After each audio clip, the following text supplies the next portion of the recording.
కూడా క్లియర్గా అర్థమైంది. అసలు అన్యాయంగా మా భారతమ్మ మీద జగనన్న మీద విమర్శలు చేసిన వాళ్ళు ఈరోజు క్షమాపణ చెప్పాల్సిన అవసరం ఉంది. అలాగే అన్యాయంగా అవాకులు చవాకులు పేలిన వాళ్ళు కూడా ఈరోజు భారతమ్మకి జగనన్నకి మా సాక్షికి క్షమాపణలు చెప్పాల్సిన అవసరం ఉంది.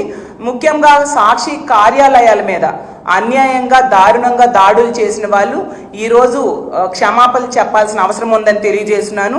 ఎప్పటికైనా డైవర్షన్ పాలిటిక్స్ ఆపి పాలన మీద దృష్టి పెట్టాల్సిందిగా చంద్రబాబు నాయుడు గారికి ఈ కూటమి ప్రభుత్వంలో పెద్దలకి మంత్రులకి తెలియజేస్తూ ఉన్నాను. అసలు ఈ ఏడాదిలో తల్లికి వందనం ఎవరికి ఇచ్చారు మీరు? అసలు ఒక్కరికైనా ఇచ్చారా? ఈ ఏడాది గడిచింది 12 నెలల్లో. అలాగే తీసుకుంటే ఫ్రీ బస్సులో ఏ మహిళకి ఎక్కించారు ఈ ఏడాది కాలంలో? అలాగే తీసుకుంటే 3 గ్యాస్ సిలిండర్స్ ఎవరికి ఇచ్చారు? ఒక్క గ్యాస్ సిలిండర్ ఇచ్చి చేతులు దులుపుకున్న పరిస్థితి మనం అందరము చూసాము. ఈ ఏడాదిలో తీసుకుంటే నిరుద్యోగ భృతి ఒక్కరికైనా ఇచ్చారా? అలాగే 50 ఏళ్ళకే ఫెన్షన్ అని చెప్పారు కదా బీసీ ఎస్సీ ఎస్టీ మైనారిటీ మహిళలకి, ఒక్కరికైనా ఇచ్చారా అని నేను అడుగుతూ ఉన్నాను. ఆడబిడ్డ నిధి 19 సంవత్సరాల నుంచి 59 సంవత్సరాల మధ్య ఉన్న మహిళలకి ఆడబిడ్డ నిధి ఇస్తామన్నారు కదా, ఒక్కరికైనా ఇచ్చారా అని నేను అడుగుతున్నాను. అసలు ఈ రాష్ట్రంలో ఈ ఏడాది కాలంలో పేదలకు 1 సెంటు భూమైనా ఇచ్చారా అని అడుగుతున్నాను. అమరావతిలో జగనన్న ఇచ్చిన 50,000 మందికి ఇళ్ల పట్టాలు ఇస్తే వాటిని ఈరోజు రద్దు చేయడం జరిగింది ఈ కూటమి ప్రభుత్వం అధికారంలోకి వచ్చాక. వీళ్ళు పేదల గురించి మాట్లాడుతూ ఉంటే ప్రజలు నవ్విపోతూ ఉండే పరిస్థితి మనం చూస్తూ ఉన్నాము. అలాగే తీసుకుంటే గత 3-4 రోజులుగా లేని విషయాన్ని వక్రీకరించి ఎంత దారుణంగా చంద్రబాబు నాయుడు గారు, లోకేష్ గారు, అలాగే మంత్రులు, ముఖ్యంగా మహిళా మంత్రులు, మహిళా కమిషన్ చైర్పర్సన్తో సహా ఎంత దారుణంగా వ్యాఖ్యలు చేశారో మనం చూసాం. అసలు మహిళా కమిషన్ చైర్పర్సన్ గారు ఎప్పటికైనా సుప్రీంకోర్టు వ్యాఖ్యల ద్వారా బుద్ధి తెచ్చుకొని తన వ్యాఖ్యల్ని వెనక్కి తీసుకోవాల్సిన అవసరం ఉందని తెలియజేస్తూ ఉన్నాను. అలాగే తీసుకుంటే మహిళా మంత్రులు ఒక బాధ్యతాయుతమైన రాజ్యాంగబద్ధమైన పదవిలో ఉన్నారు.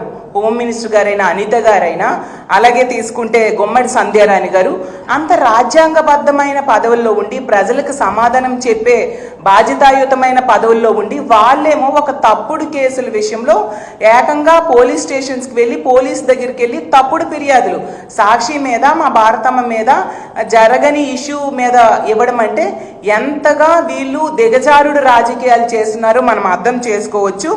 అసలు మీరు ఇప్పుడు ఏం చేస్తారు? సుప్రీంకోర్టు తీర్పు ఇచ్చింది కదా, ఇప్పుడు ఖచ్చితంగా మీరందరూ కూడా క్షమాపణలు చెప్పాల్సిన అవసరం ఉంది. మీరు మీ ఫిర్యాదులను వెనక్కి తీసుకోవాల్సిన అవసరం ఉంది. అలాగే తీసుకుంటే ఇంత దారుణంగా లేని ఇష్యూని వక్రీకరించినందుకు ఈ మంత్రులు, హోమ్ మినిస్టర్ గారైనా అలాగే గుమ్మడి సంధ్యారాణి గారైనా వీరందరూ కూడా ఇంత దారుణంగా వక్రీకరించి లేని విషయం గురించి అంత రాద్ధాంతం చేశారు కదా, మరి ఇప్పుడు మీరు రాజీనామా చేస్తారా మీ పదవులకి? మీరు తప్పుడు ప్రయత్నం చేసినందుకు మీ విజ్ఞతకే వదిలేస్తూ ఉన్నాము. ఎప్పటికైనా మేము తెలియజేసేది ఏంటంటే ఇలాంటి తప్పుడు ఆరోపణలు మానుకోండి. రెడ్ బుక్ రాజ్యాంగం మీద పెట్టిన దృష్టి, అక్రమ కేసుల మీద పెట్టిన దృష్టి, అక్రమ అరెస్టుల మీద పెట్టిన దృష్టి తగ్గించి అది మానుకొని మీరిచ్చిన హామీలు అమలు చేయడం మీద దృష్టి పెట్టండి. మహిళల రక్షణ మీద దృష్టి పెట్టండి. అలాగే ఈరోజు తీసుకుంటే ధరలు విపరీతంగా పెరిగిపోయాయి, ప్రజలు బ్రతకడమే కష్టంగా ఉంది. కాబట్టి ధరలు తగ్గించడం మీద మీరు దృష్టి పెట్టండి. ముఖ్యంగా మహిళల మాన ప్రాణాలు రక్షణ మీద దృష్టి పెట్టాల్సిందిగా నేను కోరుతున్నాను. ఎంత దారుణం అంటే రోజుకొక సంఘటన మనం ఈరోజు వింటూ ఉండే పరిస్థితి. ఈ సంఘటనల వల్ల మహిళలు ఇంట్లో ఉండాలన్నా భయపడుతున్నారు, బయటికి వెళ్ళాలన్నా భయపడుతూ ఉన్నారు. ఈరోజు రోజుకు తీసుకుంటే 70-80 కేసులు నమోదవుతున్నాయి మహిళల మీద అఘాయిత్యాలు జరుగుతున్నాయని. అంటే గంటకు 3-4 కేసులు నమోదవుతూ ఉన్నాయి. ఇంత ఘోరంగా మహిళల మాన ప్రాణాలని గాలి కొదిలేశారు. దాని మీద మీరు దృష్టి పెట్టండి.